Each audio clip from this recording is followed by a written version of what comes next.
Ok. Que coisa boa, né não? Nós estamos chegando com Zé Cirilo na TV São Luís, Rede TV e o Grupo Zildene Falcão, né não? Grupo Zildene Falcão, palmas aí para Dona Eda, Zildene e toda essa família está aí cada vez mais viva, levando a nossa imagem linda da TV São Luís. Grupo Zildene Falcão cada vez mais, como eu digo, acima do arriba. Então vamos começar o nosso programa de hoje. Os 80 anos do SESC foi comemorado no auditório Najib Aigo da Assembleia Legislativa do Estado do Maranhão, com a presença do representante da nossa querida Rutineia Monteiro, diretora regional do SESC, do nosso querido Cláudio Azevedo, presidente do CIEMA, ligado à FIEMA, e o nosso querido Manuel Barbosa, primeiro vice-presidente da FEComércio. Festa linda, bonita, no auditório da Assembleia, mais do que nunca. Viva o SESC, com suas ações sociais, que merecem todo o nosso respeito, todo o nosso carinho e toda a dignidade. E nós vamos estar lá presente, né? Nessa festa linda do Sistema S, agora na semana vindoura. Tamo junto! Vamos ver mais aqui, deixa eu ver. Comentamos muito aqui, no nosso programa, sobre o poder divino.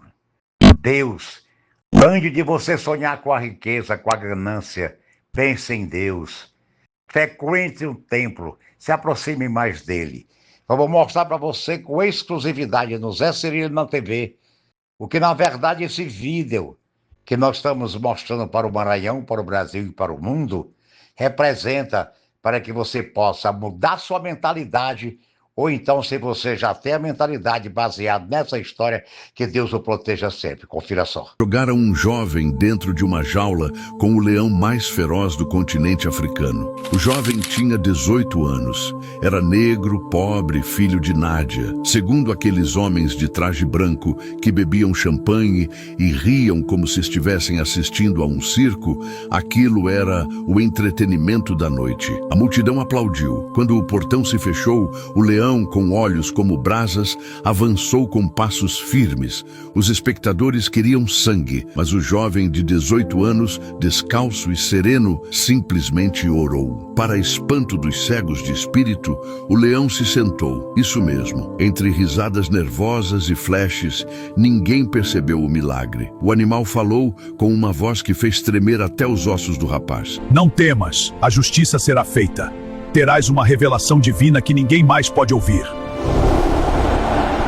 O céu escureceu, um raio caiu sobre o palco dos poderosos. No caos, taças se quebraram, e quando a fumaça se dissipou, o jovem havia desaparecido. O leão dormia em paz. Os anos passaram, e aquele jovem se tornou uma lenda. Protegido pelo invisível, cresceu longe dali. Aos 28 anos, aquele órfão se tornou um empresário milionário, que construiu um império do nada. Numa manhã fria, ele encontrou alguns homens brigando por um banco na rua. Eram eles, os homens de traje branco, agora mendigos. Suas fortunas haviam desaparecido como a fumaça daquele raio. O jovem se abaixou, ajoelhou diante do primeiro e lhe entregou o pão. O amor e a misericórdia de Deus são infinitos. Eu os perdoo, disse com paz, e foi embora sem olhar para trás. Nem o leão mais feroz pode devorar quem caminha com Deus, e nem o homem mais rico pode comprar o destino que o Pai já escreveu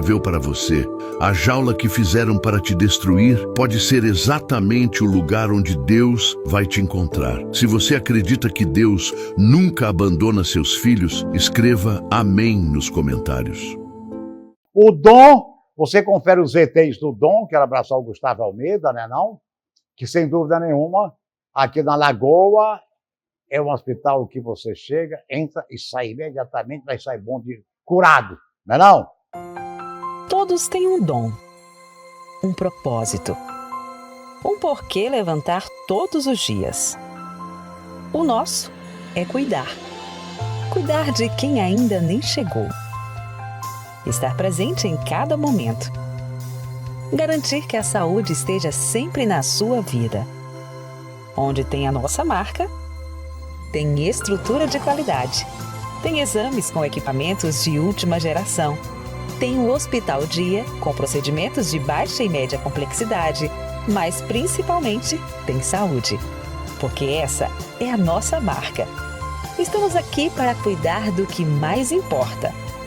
Isso é o que a gente faz de melhor, porque esse é o nosso dom. Cuidar de você.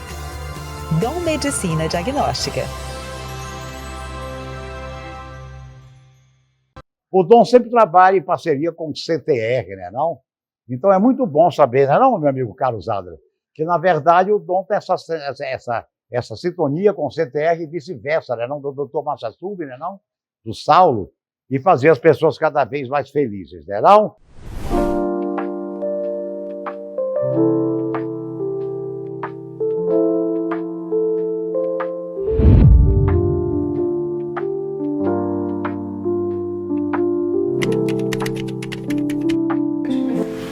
Cuidar para mim vai muito mais do que dar um diagnóstico. É olhar o paciente com cuidado, com atenção, é entender que por trás desse paciente, desse diagnóstico, existe uma história, uma família, né, uma vida que merece respeito e empatia. Não é sobre dividir, é sobre integrar, né? Eu levo para a CTR todo o amor e paciência que eu aprendo em casa. Inclusive aqui foi onde eu fiz todos os meus exames, né? O Davi faz parte dessa história.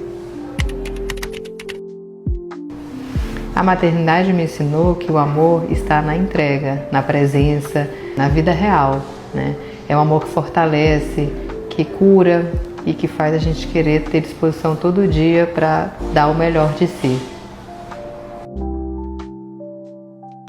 Vem aí a Semana S para você, curtindo uma boa, né não? Numa ótima, né não? A Semana S do Comércio está chegando, será no dia 16 de maio e você é o nosso convidado especial. Teremos uma programação durante o dia inteiro de forma gratuita para você conhecer o que o Sistema S tem de melhor para você e sua família.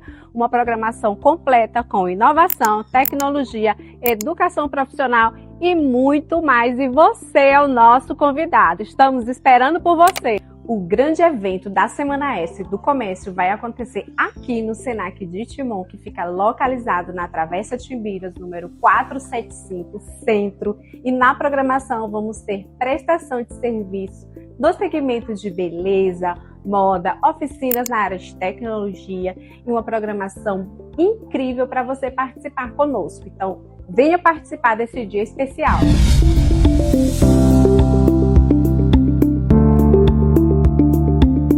Por que o Irã odeia tanto Israel? Eita, meu Deus do céu. Olha, essa briga do Irã com Israel, meu amigo, é uma briga cruel. E essa guerra não terminou, mas é um ódio, secular. É um ódio que vem de raiz, esse ódio aí, entre Israel e o Irã, tá?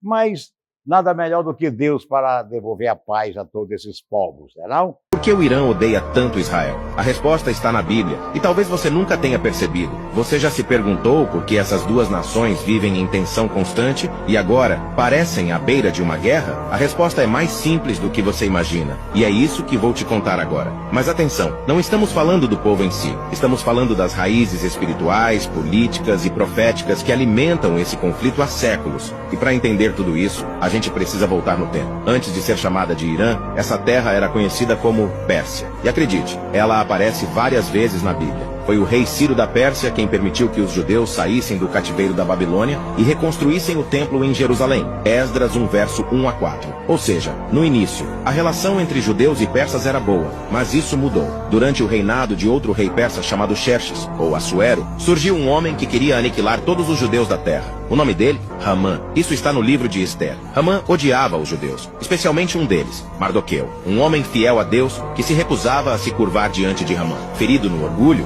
Hamã não quis atacar só Mardoqueu, mas tramou um plano para exterminar todo o seu povo. Mas o que Hamã não sabia é que Esther, a rainha, era judia, e com coragem e sabedoria, ela intercedeu diante do rei. Hamã foi desmascarado e acabou perdendo a vida na mesma forca que preparou para Mardoqueu. Essa história é celebrada até hoje no feriado judaico de Purim como um livramento de Deus, mas também marcou profundamente a memória do povo judeu e da tradição persa. Por séculos, a Pérsia foi um império poderoso, mas no século XX, tudo mudou. Em 1979, aconteceu a Revolução Islâmica. o Irã passou a ser governado por ayatolás, líderes religiosos xiitas, que enxergam o Estado de Israel como ilegítimo. Eles não reconhecem o direito de Israel existir e veem o país como uma afronta ao Islã, especialmente por estar na Terra Santa. O próprio líder supremo do Irã já declarou publicamente o desejo de eliminar Israel do mapa. São palavras deles, não invenção nossa. Mas por que tanto ódio? Alguns estudiosos dizem que esse ódio tem raízes políticas e religiosas. Outros enxergam algo mais profundo,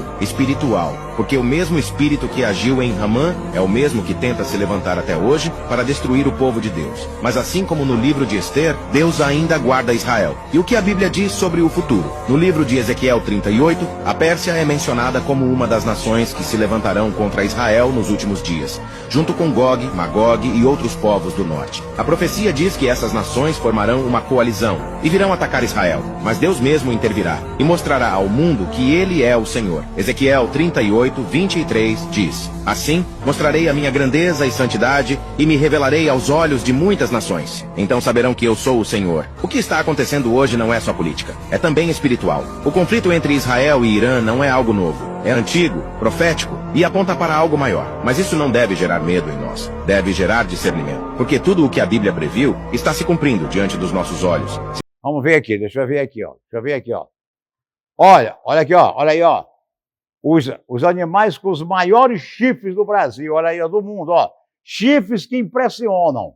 Os animais com os maiores chifres do mundo, olha aí, ó. Mostra aí. Joga na TV pro povo que quer ver aí. Joga aí, vamos lá. Os animais com os maiores chifres do mundo. Número 5. Cabrito montês do Himalaia. O cabrito montês do Himalaia é uma cabra selvagem das montanhas da Ásia, famosa pelos chifres longos que crescem em espiral e formam torres retorcidas impressionantes, podendo chegar a cerca de 1,5 metro de comprimento. Número 4. Kudu. O kudu é um antílope africano de grande porte, conhecido pelos chifres longos que fazem curvas, seguindo uma espiral natural que pode atingir aproximadamente 1,80 m, quando medidos ao longo da curvatura. Número 3. Alce. O alce é o maior cervo do mundo e possui galhadas enormes em formato de pás, podendo alcançar uma envergadura que pode chegar a 2 metros, tornando essas galhadas uma das maiores estruturas entre os cervídeos. Número 2. Ancolo, o atuze. O ancolo atuze é um boi africano famoso pelos chifres extremamente longos, com base grossa e crescimento contínuo. Esses chifres podem ultrapassar 2,4 metros de ponta a ponta. Número 1. Búfalo asiático. O búfalo asiático é um bovino de grande porte que desenvolve chifres extensos que crescem para os lados, seguindo curvas amplas, podendo atingir mais de 4 metros de envergadura total, sendo os maiores chifres já registrados no mundo. Agora vamos mais essa aqui, deixa eu ver aqui, ó. Olha aí. O que é isso, rapaz? Meu Deus, o oceano não é uma barreira, é uma ponte que tem em Hong Kong, é? Uma ponte marítima em Hong Kong. Ave Maria, rapaz, aí para fora tem tanta obra, né? Que, rapaz, só Deus para duvidar com toda a maneira que eu falo aí, pedindo perdão pelas palavras, né? Mas é fantástico. A China provou mais uma vez que, para ela, o oceano não é uma barreira, mas apenas um caminho. Esta é a ponte Hong Kong-Zhuhai-Macau, o sistema de ponte marítima mais longo do mundo, com uma extensão total de 55 quilômetros. É tão vasta que leva cerca de 45 minutos apenas para atravessá-la. Mas a verdadeira surpresa não para por aí. A parte mais chocante desta ponte é o seu túnel subaquático. Sim, uma grande seção da ponte passa por baixo do mar. Para isso, a China construiu 2 ilhas artificiais no meio do oceano e criou entre elas um túnel de 6,7 quilômetros, onde os carros correm em alta velocidade debaixo d'água. Este megaprojeto levou 9 anos para ser concluído, custou cerca de 20 bilhões de dólares e utilizou mais de 400 mil toneladas de aço. Mais de 4 mil engenheiros e operários trabalharam dia e noite para tornar isso realidade. O resultado? Uma viagem que antes levava 3 horas agora é feita em apenas 45 minutos. Esta ponte não é apenas conectividade, é a prova viva do poder da engenharia humana. E a Transul, meu amigo empresário Benedito Ferreira, obrigado. A minha querida Fabiana Mancio aí, Transul, vários caminhões aí por esse país afora das suas filiais. Benedito, você é um homem que merece os aplausos do Maranhão e do Brasil pelo que você faz pelo nosso Maranhão, pelo que você continua fazendo pelos seus servidores. Você merece todo o nosso carinho. Nosso abraço e a nossa consideração como empresário bem-sucedido e com essa humildade transcendental que Deus deu a você e coloca no seu coração. Há 35 anos, a Transul se dedica a conectar pessoas, negócios e oportunidades por todo o Brasil, construímos uma trajetória marcada por confiança, eficiência e responsabilidade em cada entrega. Hoje, somos uma das empresas mais sólidas do setor de transporte e operações logísticas, com uma estrutura que cresce junto com as demandas do mercado. São mais de 500 colaboradores, profissionais comprometidos que fazem a diferença todos os dias, atuando em 11 filiais distribuídas estrategicamente pelo país. Nossa matriz, localizada em São Luís do Maranhão, é o centro de toda essa operação, coordenando processos, monitorando resultados e garantindo que cada carga chegue ao destino com segurança e pontualidade. Contamos com frota própria, preparada para atender diferentes tipos de operações e um sistema de rastreamento 24 horas, que assegura transparência, precisão e total acompanhamento do percurso.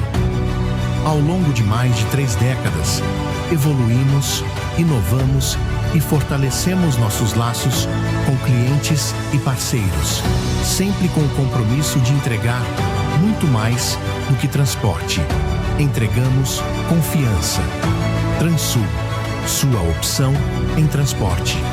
Você vai conferir também no nosso programa de hoje, viu? Você vai conferir aí o novo VT da Ótica Veja.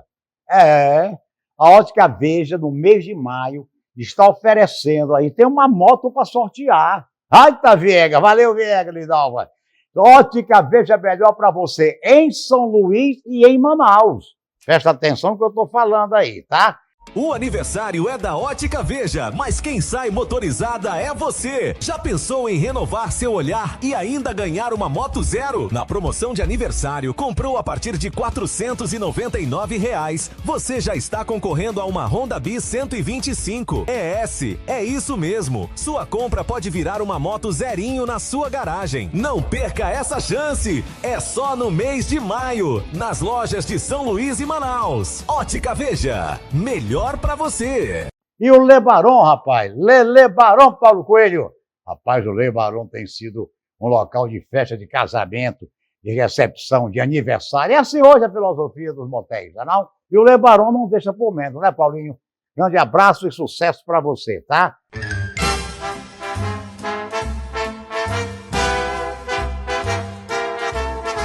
You are the one for me, for me, for me, formidable. You are my love, very, very, very véritable. Et je voudrais pouvoir un jour enfin te le dire, te l'écrire dans la langue de Shakespeare, my Daisy, Daisy, Daisy, désirable. Je suis malheureux d'avoir si peu de mots à t'offrir en cadeau. Darling, I love you, darling, I want you. Et puis c'est à peu près tout. You are the one for me, for me, for me, formidable. You are the one for me, for me, for me, formidable. But how can you see me, see me, see me, see me minable? Je ferais mieux d'aller choisir mon vocabulaire pour te plaire dans la langue de Molière. Agora vamos ver mais aqui, ó. Olha aqui, ó. A máquina que mudou o mundo no exército foi uma máquina que mudou a humanidade para sempre. Agora você pergunta, que máquina é essa que mudou a humanidade para sempre? Você quer saber que máquina é? Essa daí, ó. Joga aí, vamos lá. Não foi uma espada, nem um exército, nem um rei. Foi uma máquina que mudou a humanidade para sempre. Antes dela, o conhecimento era lento, raro e controlado. Livros levavam meses para serem copiados, notícias viajavam devagar e o saber permanecia nas mãos de poucos. Então, por volta de 1440, Johannes Gutenberg criou a imprensa de tipos móveis. E com essa invenção, as palavras deixaram de ser privilégio e começaram a ganhar o mundo. Ideias, notícias e descobertas passaram a circular com uma velocidade que a humanidade nunca tinha visto. A imprensa espalhou conhecimento, ampliou o acesso aos livros, fortaleceu a educação e acelerou transformações que mudariam a Europa para sempre. Ela não venceu batalhas no campo de guerra, mas venceu algo ainda maior: o silêncio. E quando o silêncio foi quebrado, a história mudou de rumo. Olha, mais outra matéria aqui, ó. Olha aí, ó. Imagina a cara de ser o dono da França. Ele pisou na terra e teria... Rapaz, o cara tomou 2 banhos a vida inteira. Banhar. Meu amigo, fedor era pouco. Fedido era pouco. Mas vamos ver aqui. Vamos ver aqui o que na verdade a gente consegue ver disso daí. Esse foi o rei mais sujo e fedido da história. O rei Luís XIV foi um dos reis mais sujos e fedidos que já pisou nessa terra. Ele teria tomado apenas 2 banhos completos em toda a sua vida. Ele teve cerca de 16 amantes, 6 filhos legítimos, 16 filhos bastardos e mais de 30 filhos não reconhecidos. O rei Luís XIV fedia podre, tinha mau hálito, era banguelo, tinha apenas um dente superior e seu palato tinha um buraco, pois naquela época, se você tivesse uma dor de dente, ele era arrancado. E numa dessas acabaram furando o palato dele, e ficou lá com um buraco acumulando sujeira durante anos, e haja comida para acumular, pois uma coisa que ele amava mais do que furunfar era comer. Sua cama era cheia de pulgas, seu cabelo era cheio de piolho, e ele trocava várias vezes de roupa por dia, para disfarçar o fedor. O monarca tinha conhecimento do mau cheiro que exalava, porém mesmo assim, ele evitava o banho. Os vikings não eram guerreiros. Eles não eram. Eles também construíam. Olha aí, mas vamos ver o que eles faziam mesmo para valer. Os vikings, né não? Vikings para guerra, cada tamanho de homem que era assim descomunal, né não? Mas vamos ver, é bom te mostrar isso aí na história para você conferir, tá? Vamos ver aqui. No ano 841, os vikings transformaram um pântano de lama no porto mais lucrativo do norte. Eles invadiram a Irlanda com uma visão puramente capitalista. Ao invés de queimar a terra, eles olharam para uma poça de águas escuras e decidiram erguer uma base naval do zero absoluto. Aquele buraco virou a cidade de Dublin. Eles não queriam apenas roubar as moedas locais. Eles queriam dominar completamente o fluxo de prata da região inteira. Além disso, Dublin virou o maior mercado de escravizados da Europa Ocidental.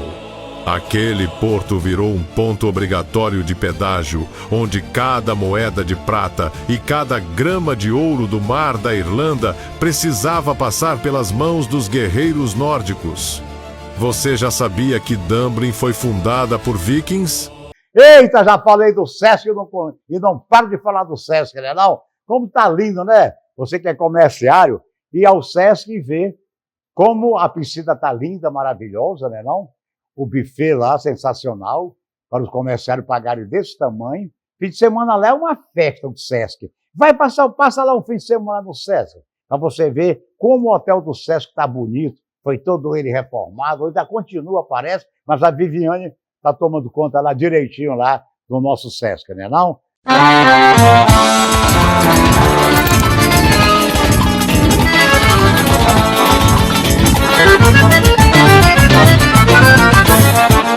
Eu sou o Léo e estamos finalizando essa etapa de palhaçaria, onde, cara, foi mágico pra mim. O tempo passou voando, eu mal percebi o tempo passando. Eu cheguei aqui tarde de dia, quando eu vi já tarde de noite.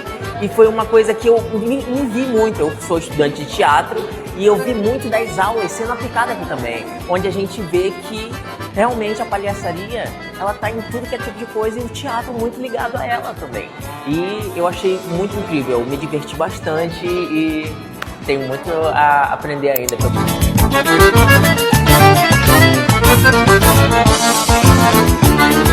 Oi, eu sou a Ice, eu faço teatro musical avançado na sede na Broadway Eu também faço licenciatura em teatro. Eu fiz a oficina de palhaçaria e todos os contatos que eu tive aqui, principalmente no cooperativismo, foi mágico, foi incrível.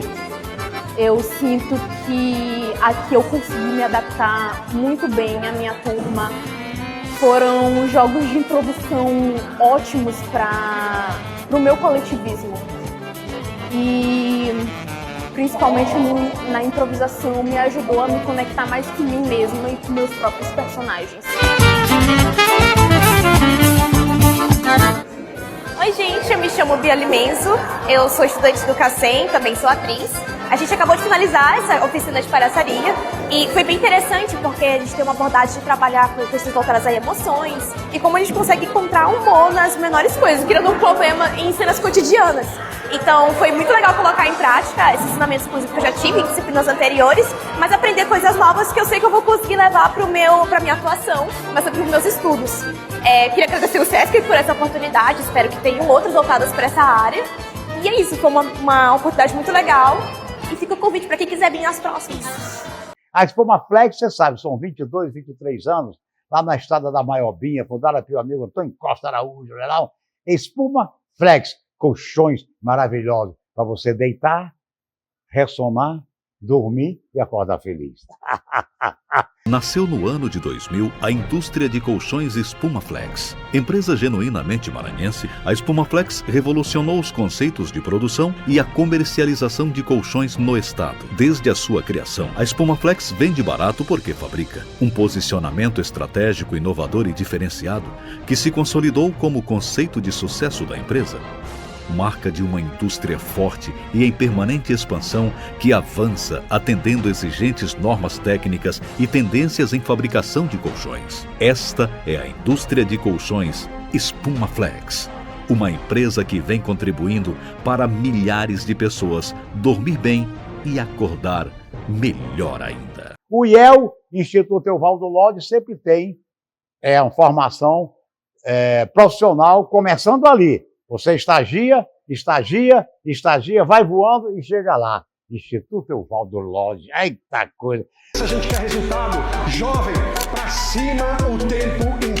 Olá, eu sou a Lohane Coutrin, sou supervisora pedagógica do IEL Maranhão, do programa Jovem Aprendiz. E a palestra do Marcos Zanqueta foi uma palestra muito dinâmica, muito divertida. E ele conseguiu trazer esse papo sério com o lúdico, com os nossos aprendizes, falando sobre mercado de trabalho, sobre habilidades como comunicação, como postura profissional. E assim, gostei muito da palestra dele e acredito que nossos jovens também saíram daqui transformados.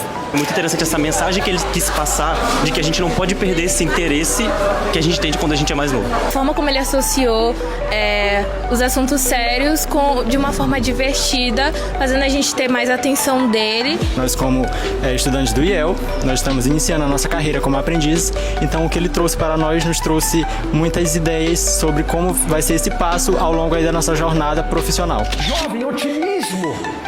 A minha vida como mágico é se preparar antes de subir e a gente só recebe os aplausos do mercado quando a gente faz algo a mais.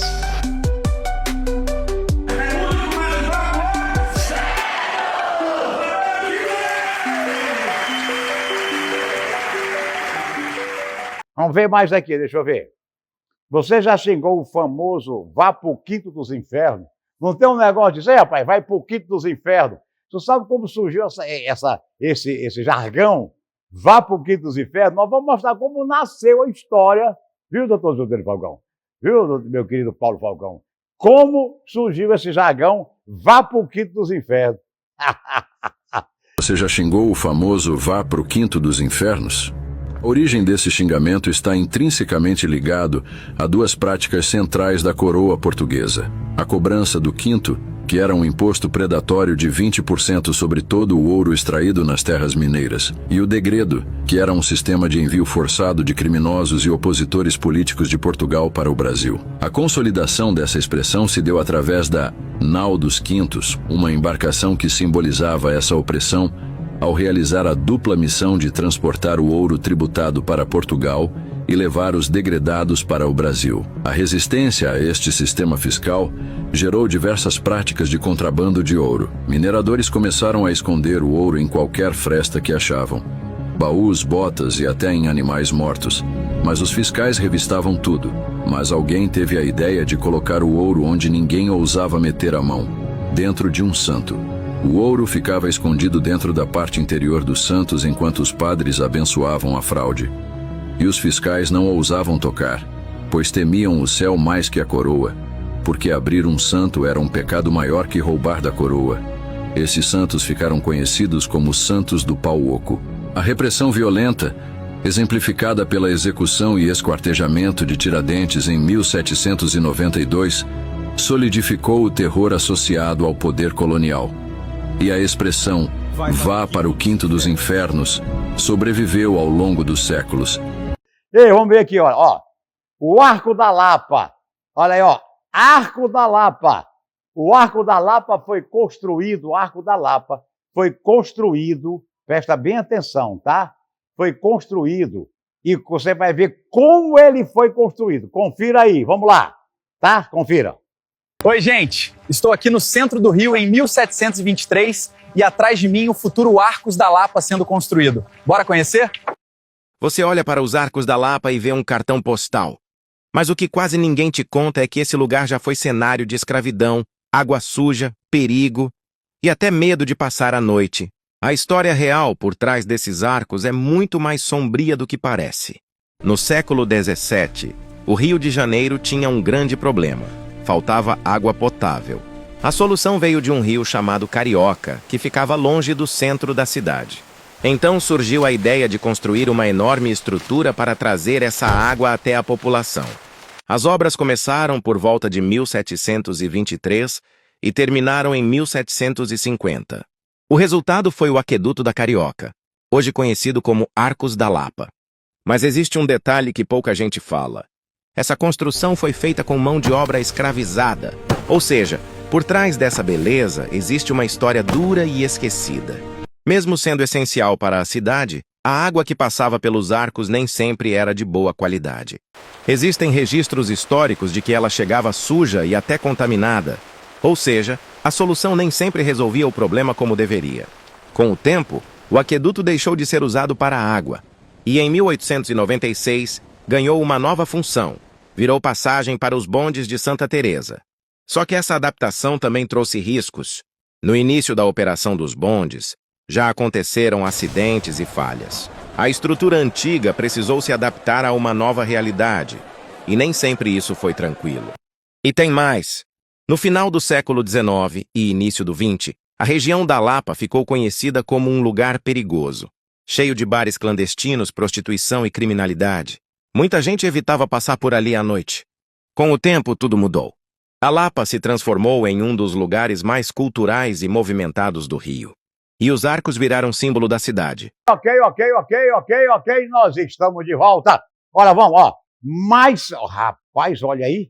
O hábito de comer manga. Você gosta de manga de fiapo, manga verde com sal, manga maçã, manga rosa. O que você gosta? Olha como é o hábito de comer manga aqui, ó. Olha aí, ó. Manga com leite mata. Assim eles diziam. O Brasil tinha um mito alimentar que nunca matou ninguém, mas que veio escravizando o imaginário coletivo por séculos. Em 1576, portugueses trouxeram a manga da Índia, mas senhores de engenho criaram o mito afirmando que comer manga com leite matava a pessoa por envenenamento. Tudo isso para impedir os escravizados de consumir o leite, que era um recurso valioso e escasso, exclusivo da elite branca. Padres católicos aliados aos interesses escravocratas reforçavam a crença do envenenamento, pregando maldições divinas. Mesmo depois de muito tempo da abolição da escravatura, em 1927, cientistas provaram que não havia risco por envenenamento com a combinação. Mas relatórios oficiais do Ministério da Agricultura nos anos 1930 mostravam famílias que, mesmo sabendo da ciência, preferiam morrer de fome a ingerir manga com leite.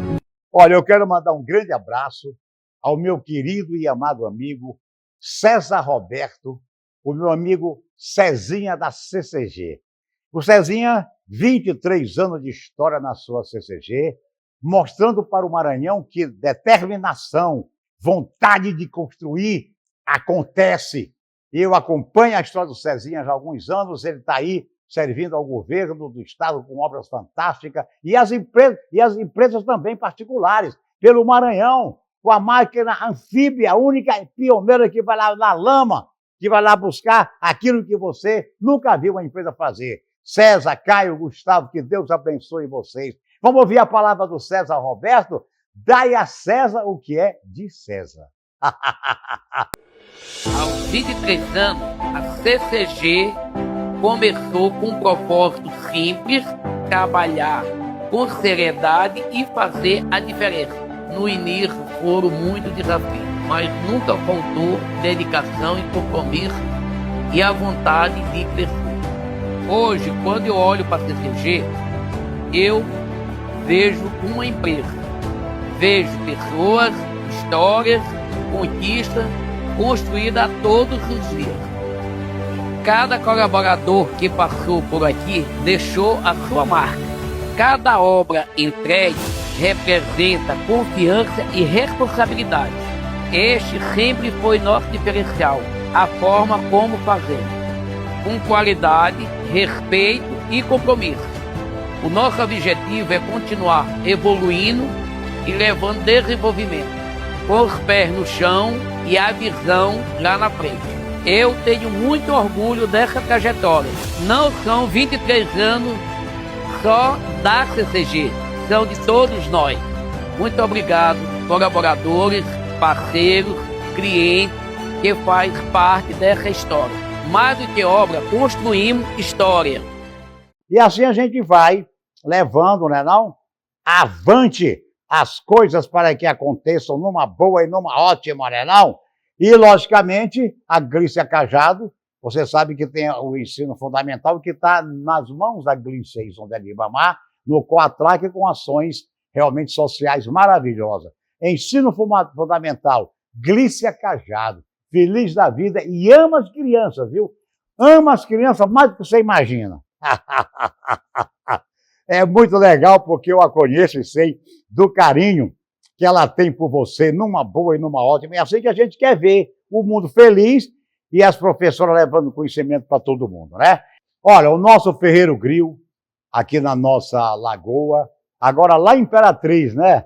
Viva o Ferreiro Grill, gastronomia maravilhosa, fartura em alimentação, preço bacana e um ambiente com ar-condicionado maravilhoso, né, não? Que cresce a passos largos. Ferreiro Praia, aqui no Espigão, é um espetáculo à parte, sempre lotado, sempre no Ferreiro Praia, às quarta-feiras tem o sujeito tocando lá um saxofone para deixar a chegada da noite mais bonita. Parabéns a vocês todos que agora tem um Ferreiro Grill aí na cidade de Imperatriz, na princesa do Tocantins. E aqui na Lagoa, no Espigão, é só beijos, amores e alimentação gostosa para você fazer seu aniversário, para você fazer a sua recepção entre amigos, enfim, viver a vida. Viva o nosso Ferreiro Grill. Que coisa boa, né, não? Muito legal o nosso Ferreiro Grill.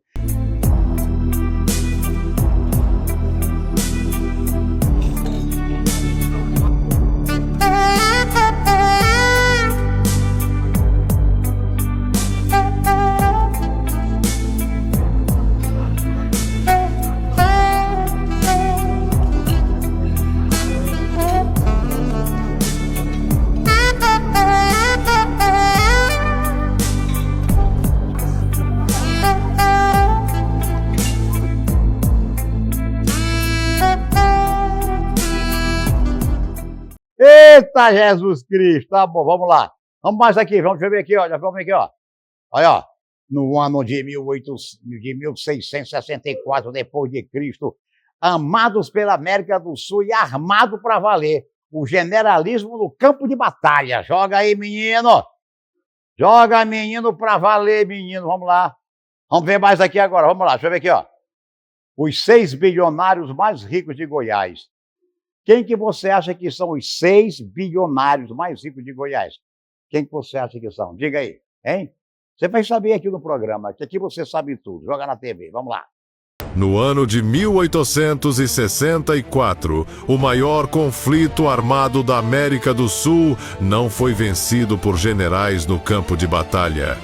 A pesada Guerra do Paraguai esconde um negócio bilionário que foi desenhado para enriquecer os banqueiros europeus, enquanto o nosso continente afundava em dívidas. O Império do Brasil, a Argentina e o Uruguai formaram uma união contra o Paraguai. A versão oficial foca apenas na disputa por território, mas os bastidores mostram o maior esquema de empréstimos da época. Sustentar tropas e comprar armamentos exigia uma quantidade de ouro que a América do Sul simplesmente não possuía. Foi nesse exato momento que os grandes credores da Europa entraram no jogo. Eles abriram os cofres e financiaram a operação inteira. Cada tiro de canhão disparado no continente americano representava um lucro gigantesco e imediato para os bancos de Londres. O Paraguai foi engolido e destruído pelas tropas, mas os 3 países vencedores saíram do conflito totalmente acorrentados aos juros abusivos. O Brasil ganhou a disputa de território, mas entregou a sua soberania financeira para a Inglaterra. Quando você briga para provar o seu poder, o único que enriquece é o sistema que financia o seu ego. Pronto. Vamos ver mais aqui. Deixa eu ver aqui. Em 1290, os judeus foram expulsos da Inglaterra e foram expulsos também da França. Rapaz, a gente conta a história aqui, né? Que a gente fica feliz da vida quando a gente vê isso. Joga na TV que eu tenho muita coisa para mostrar para você ver. Vamos lá. Em 1290, todos os judeus foram expulsos da Inglaterra. Em 1306, foram expulsos da França. Em 1430, exilados da Alemanha, seguidos pela Espanha e Portugal. Também foram expulsos da Rússia, boicotados na Itália e, repetidamente, expulsos de todas as grandes cidades europeias. Mas por quê? Existe um fator que se repete em todos esses casos: dinheiro. Em uma época em que os cristãos estudavam física, arte e astronomia, os muçulmanos se concentravam em matemática, medicina e poesia. Mas a comunidade judaica, de primos e tios a vizinhos e amigos, trabalhava desproporcionalmente em finanças. Riba e usura proibiam juros, o que dava aos judeus uma vantagem monumental. Onde quer que se estabelecessem, séculos de conhecimento financeiro mais juros permitiam que prosperassem tremendamente, a ponto de possuírem os ativos mais importantes dentro de cada império. Isso significava que reis e camponeses igualmente tomavam empréstimos dos judeus. E quando a crise atingia o império, o pagamento já não era uma opção. Deixa eu ver aqui, no Cariston, o que tem mais aqui, no Cariston. Vamos ver aqui, vamos lá. Vamos para frente. Olha o que é isso aqui, gente. O que é isso, hein? Rapaz, é o Manaus, é? É o Manaus, em 1507. O almirante português... Rapaz, olha quem fez esse almirante aí, ó. Olha aí, ó. Bota aí para tu ver. Rapaz, eu tenho muito vídeo para mostrar para você aqui, não para. Joga na TV que eu quero é amar e ver mesmo. Vamos lá. Em 1507... o almirante português Afonso de Albuquerque chegou à ilha de Ormuz com uma pequena frota e uma enorme ambição: estrangular o comércio de especiarias islâmico ao capturar todos os pontos de estrangulamento entre o Oceano Índico e a Europa. Com Ormuz sob controle português, os navios que comerciavam entre a Índia e o Golfo Pérsico tinham que passar por um pedágio português. O Império Otomano, Veneza e todas as casas comerciais árabes da região sentiram isso imediatamente. Albuquerque entendeu algo que os estrategistas modernos ainda repetem: você não precisa controlar um oceano inteiro. Você só precisa controlar o lugar estreito onde ele se torna inevitável. Doutora Gilson Valdez, a nossa FIEMA. Quando nós falamos da FIEMA, nós sabemos do trabalho que a Federação das Indústrias faz no Maranhão e fora. Não é não? Reconstrução, reconstruir, construir de mãos dadas com vida pública, com a iniciativa privada, fazendo o povo mais feliz. Esse é o doutor Edilson, tá? A discussão da jornada de trabalho, ela tem que ser feita num contexto econômico. Ela não pode ser discutida num momento político. Precisamos discutir produtividade, nós precisamos discutir horário de trabalho e precisamos discutir até mesmo os costumes brasileiros. Se faz necessário que essa discussão, muito importante para todos, mas que seja feita no campo econômico e negociado caso a caso. Este projeto chega num momento extremamente inoportuno. Inoportuno pela celeridade com que estão tentando fazer essa tramitação, inoportuno por um momento eleitoral, um momento onde se chega ao máximo da polarização de eleições e não permite, né, que haja um conhecimento melhor daquilo que venha a impactar a indústria, aquilo que venha a impactar a sociedade. Porque normalmente tem se mostrado somente um lado da história. E nós temos plena convicção de que não há os benefícios que são propalados. O mais lógico, o mais sensato, o mais racional é que esse diálogo, entendeu, se prolongue, esse entendimento se prolongue, as tratativas para um melhor entendimento da questão se prolonguem e que a gente possa definir, né, o que é o melhor para o Brasil, né, após as eleições. Primeiro porque nós estamos num período eleitoral e essa é uma discussão que não pode ser uma discussão rasa, tem que ser uma discussão mais ampla. Lembrando, por exemplo, que nós somos a 11ª economia do mundo e estamos em 94º lugar em produtividade. Algo está errado, né? Então nós precisamos ter uma discussão maior do que simplesmente uma discussão simplesmente eleitoreira. Nós não somos contra a saúde e segurança do trabalhador, nós somos a favor que essa discussão seja uma discussão ampla, seja uma discussão que envolve custo Brasil. Defendemos a necessidade de uma discussão mais ampla, porque isso atende toda a sociedade. Isso não quer dizer que é só a indústria, só o comércio, o serviço. Do nosso ponto de vista, não é bom nem para o empresário, nem para a empresa e muito menos para o próprio trabalhador.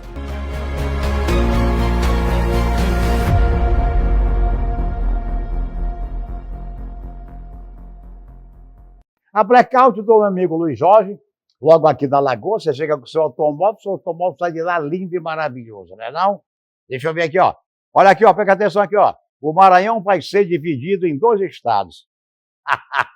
Essa história, ó. Mas aqui ainda hoje estão perseguindo. Há um projeto no Congresso que quer dividir o Maranhão do Maranhão do Sul, que a capital seria Imperatriz, você concorda? Mas onde é que está o faturamento, hein? Onde é que está o maior faturamento? É lá na soja, é lá no Sul. O Sul é muito mais rico do que essa região. Será que isso vai acontecer? Politicamente, eu acho que não vai vingar. Mas vamos ouvir, né? O problema é ouvir, né? Vamos ouvir, você sai bem. Vamos lá. O Maranhão vai ser dividido em 2. Um projeto protocolado no Senado Federal propõe a criação de um novo estado, o Maranhão do Sul. Essa proposta é de 2019 e prevê a divisão do território, com a região sul se tornando um estado independente e tendo Imperatriz como capital. Mas por que dividir? Os defensores da ideia argumentam que o sul do estado é economicamente forte, com destaque para o agronegócio, um comércio ativo e uma localização estratégica, próxima de grandes centros como Palmas e Araguaína. Segundo eles, a distância da capital. São Luís dificulta investimentos, infraestrutura e decisões mais rápidas para a região. Do outro lado, quem é contra levanta pontos importantes. A divisão poderia gerar custos enormes, como a criação de toda uma nova estrutura administrativa, além de impactos econômicos e políticos, tanto para o norte quanto para o sul. E tem mais, estados menores nem sempre significam mais desenvolvimento. Tudo depende de gestão, planejamento e capacidade de arrecadação. No fim das contas, o projeto nunca avançou, mas a discussão continua viva, principalmente entre quem mora no interior. Já aperta em seguir e me diz, se essa decisão fosse sua, você dividiria o Maranhão ou manteria ele inteiro? Olha aqui, ó. Eu vou mostrar para vocês aqui, viu, querido Carlos? Aí, ó. Ó. Eu vou mostrar para vocês, querido Carlos, um equipamento, ó. Dispositivo promete acabar com sintoma de rinite alérgica, com o uso desse aparelho 3 minutos por dia. Olha aí, ó. Ó. 3 minutos por dia. Você usa o aparelho 3 minutos por dia e a rinite vai embora. Agora, uma coisa eu vou dizer para você. Eu vou te falar como foi que eu, pelo menos, acabei com minha rinite, tomando um gelinho, tomando uma coisa, não é não? É muito importante que você saiba que a rinite alérgica ela é uma coisa que vem de dentro. Você tem que saber o que tem na sua casa, se é um tapete a mais, se tem fungo, tem que estar detetizando. Tudo isso agora. Nunca esqueça que a história da essência de cabacinha ainda existe lá no Calhau. Essência de cabacinha, não é não? Com certeza, usei muito isso, mas de qualquer maneira, você tem que ter ideia de que qualquer espirro que você der, qualquer coisa que lhe faça mal para as suas narinas, entendeu? Você tem que ver que, primeiramente, deve estar no lençol, no travesseiro, na coxa de cama que você abraça. E até na roupa que tu veste. Tem cuidado, é muito delicado isso daí, tá? E o Selma, o nosso Selma, meu amigo. Como é bom dizer assim, eu estudei do Selma, a minha sabedoria se alavancou, e hoje estou no Maranhão, no Brasil e no mundo, com a minha cabeça pensante e levando conhecimento para salvar vidas. Ah, coisa bacana, né não? Viva o Selma, o nosso de Selma, para sempre, rapaz! Você conhece o Núcleo de Práticas Contábeis da Universidade Selma? Aqui, o aluno do curso de Ciências Contábeis coloca em prática a teoria aprendida em sala de aula, atendendo assim às demandas da sociedade. Entre os serviços oferecidos estão a abertura e o encerramento de empresas, MEI, micro e pequenas empresas, além da regularização, organização contábil e orientação para pequenos negócios. Os atendimentos são voltados para microempreendedores, pequenos empresários e pessoas que precisam de apoio contábil. O Núcleo também conta com a parceria do NAF, Núcleo de Apoio Contábil Fiscal, um programa da Receita Federal. Com isso, oferece atendimentos gratuitos para pessoas de baixa renda, MEI e organizações sociais. E com o período de declaração do imposto de renda em andamento, o Núcleo também oferece orientação e suporte para que você declare corretamente, evite inconsistências e regularize sua situação fiscal. Se você precisa de apoio para a sua empresa ou para a sua declaração de imposto de renda, procure o Núcleo de Práticas Contábeis da Universidade Selma. Aqui, o atendimento é gratuito e com qualidade. Doutor Ricardo, não é não? Aquele sorriso largo. Eita, sorriso largo do doutor Ricardo, não é não? Ora não, você vai ver aí que as pessoas que quando já estiveram por lá estão felizes da vida e sorrindo à toa. E a doutora Miele ao lado dele, fazendo também a harmonização facial. Ela, doutora Miele, que bom. Nesse Dia das Mães, essa paciente voltou a sorrir sem vergonha das fotos com seus filhos, depois do clareamento dental. Quantas mães escondem o sorriso por conta de dentes amarelados? Ela também escondia. Aqui na clínica, o clareamento é rápido, seguro e com resultado visível. E para o Dia das Mães, criamos condições especiais para você transformar o sorriso dela. Clique no link da bio e garanta agora esse presente inesquecível. E o meu amigo Gonçalves Neto, nossa gente bacana aí, a minha querida amiga Angélica, Gonçalves Júnior, Marquinhos, toda essa família linda do Centro Elétrico. O Centro Elétrico tem 3 lojas, mas vem aí com um lojão. Aguarde o lojão do Centro Elétrico. Está prestes a ser inaugurado. Aguarde aí, né?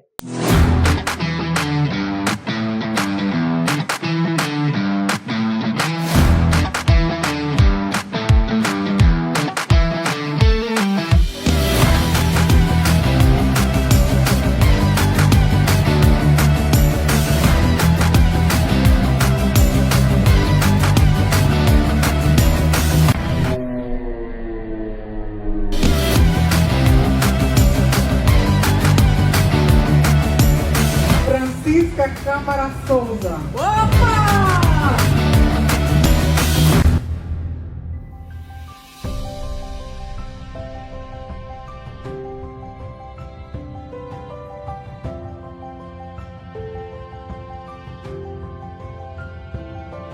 Estamos aqui hoje em frente ao Centro Elétrico entregando caminhões de prêmios para a Dona Francisca, que acreditou na campanha Centro Elétrico.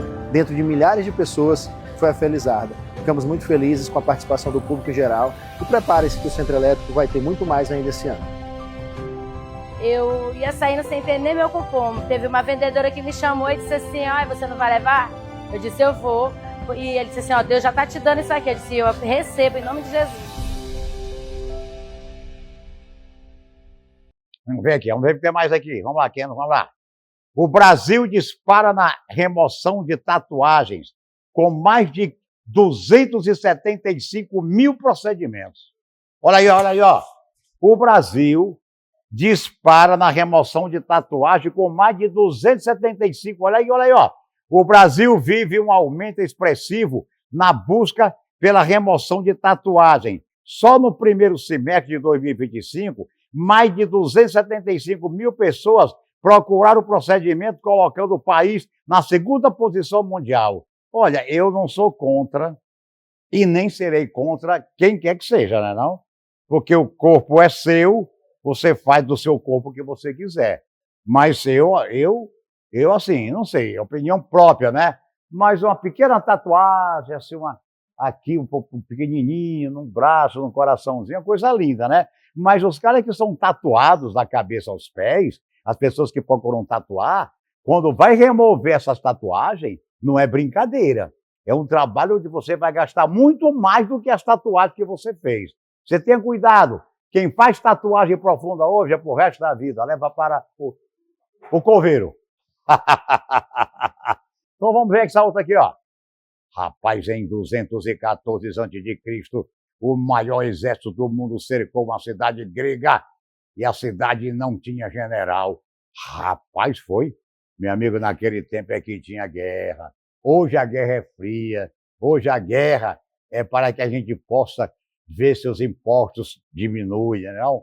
Ver se nós temos recursos financeiros e muito trabalho para educar os nossos filhos, nossos netos, não? Que nós precisamos ver um horizonte cada vez mais na frente, tá? Enquanto todos nós tivermos vida, teremos capacidade de produzir, teremos capacidade de acordar cedo, porque quem cedo acorda, quem cedo madruga, colhe mais a vida, não? Isso é muito importante que eu diga isso para você, tá? Em 214 a.C., o maior exército do mundo cercou uma cidade grega. A cidade não tinha general. Tinha um matemático de 75 anos. Ele segurou Roma por quase 2 anos. Arquimedes passava os dias resolvendo problemas de geometria. Não era soldado, não era estrategista. Quando Roma cercou Siracusa, ele começou a projetar máquinas. Máquinas que ninguém havia visto antes. Braços mecânicos emergiam das muralhas e destruíam os navios romanos. Catapultas lançavam rochas nas embarcações mais distantes. Espelhos gigantes concentravam a luz do sol e incendiavam as velas inimigas. O general romano confessou depois que aquelas máquinas eram piores que monstros mitológicos. Roma só entrou na cidade durante uma festa religiosa, escalando as muralhas na calada da noite. Não foi força, foi espera. O general ordenou que Arquimedes fosse poupado. O soldado que o encontrou não sabia quem ele era. Arquimedes recusou largar o problema que estava resolvendo. O soldado tirou a vida de Arquimedes ali mesmo. Roma levou quase 2 anos para vencer um homem que nunca pegou em uma arma. Só uma mente e tempo para pensar. Ah, rapaz, começa aqui? Meu amigo do céu, é muita coisa para você. Deixa eu ver essa outra aqui, Kenan. Olha aqui, ó. Olha aqui, ó. Ah, olha aí, rapaz, daqueles dias para ficar na memória. É porque eu mostro aqui algumas canções, algumas músicas, né, não? E às vezes a gente tem que mostrar a beleza, né, não?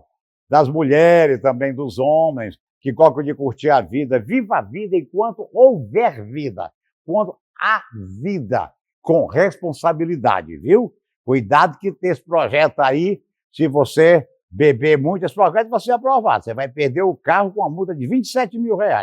Presta bem atenção. A Pousada Buriti, rapaz, a primeira e pioneira aí na cidade de Barreirinhas, não? Viva a Pousada Buriti, sempre um exemplo de hospedagem para você.